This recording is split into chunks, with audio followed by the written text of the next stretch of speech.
Welcome to this DaVinci Resolve Fusion node breakdown. Today's node is the particle point force node. So we're going to jump into Fusion, where today we've got an emitter already set up. And I've just got it set on sphere for the region style. I've got a point cluster going on with a color over life. In our controls, I've just got about 500 particles going with a lifespan of 100 and no velocity. So this is what we got. So let's go ahead and add a point force node. So shift space, P point force, and we'll drop it in there. Now, what this point force node does, it applies a force to a particle to emanate from one single point. The force can either attract it or repel it, the particles. It can attract or repel the particles within its sphere of influence on those particles. So, to show you what's going on, we'll jump right into it. So up here we have a random seed to reseed if we need to, reseed button, time lock button, and we've got strength. So let's go ahead and play. And before we really see what's going on, let's change this region. And we're going to say when inside the region. And we're just going to leave it to all here. And we're going to move our point around. So you've got a gizmo that allows you to move where your force is being applied. So if we jump back into controls, we have the strength. So what the strength does is it tells you how strong the force is. Positive values will make it attract. Negative values will make it repel. And you can move it around to change your repel or your attraction. Now your power button up here determines degree at which the strength of the force actually falls off over a specific distance. Well, not a specific distance, over a distance. So if I go ahead and play this and I change this power, you can see the strength is less as opposed to cranking it up. It's pretty powerful. So same with your attraction strength. If I turn it down, you can see that power is kind of weak. And if I turn it up, it's super strong.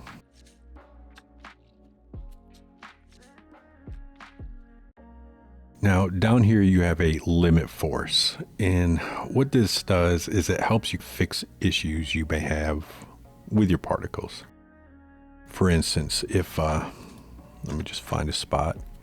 If I move this to a position and my force is too strong, you can see we've got particles actually being repelled when they should be being attracted. But we've got some that are so strong and so close to it that it's actually shoving them backwards.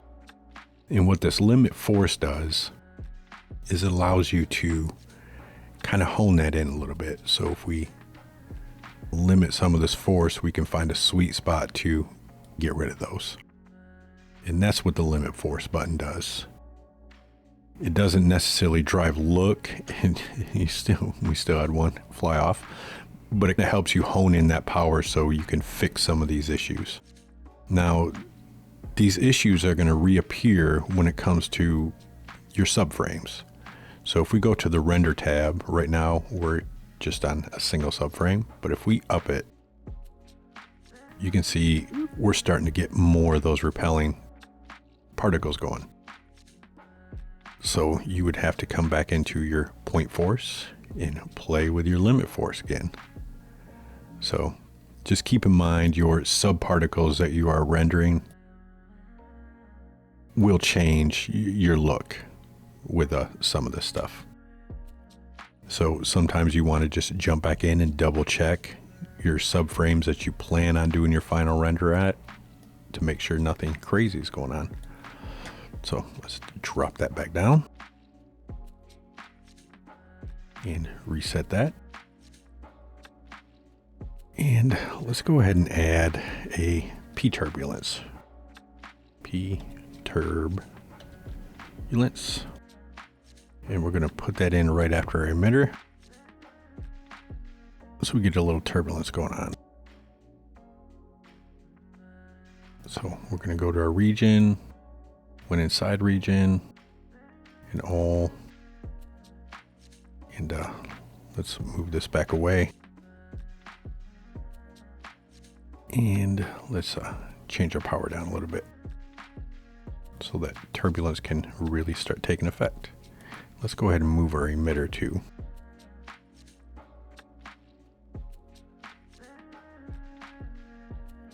There we go. So this point force, if I shut it off,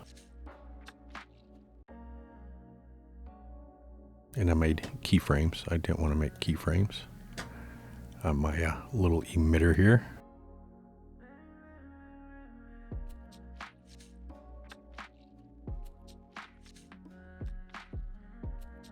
So if I shut it off, you can see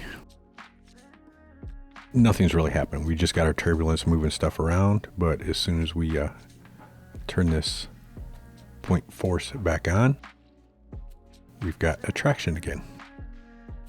And you can use this to drive the look of your particles. So if we up our strength, we can really get those particles coming in. And you can use multiple particle systems with this single one. So if we paste that, let's bring in a P merge. We're going to merge our two systems together.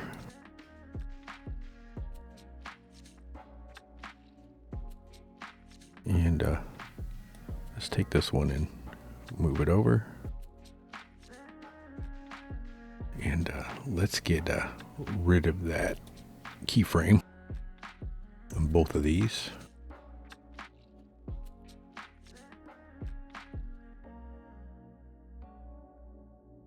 And get it set correctly. There. There. And let's change our P force to kind of suck in the middle. And you can see it's operating on both our particle systems.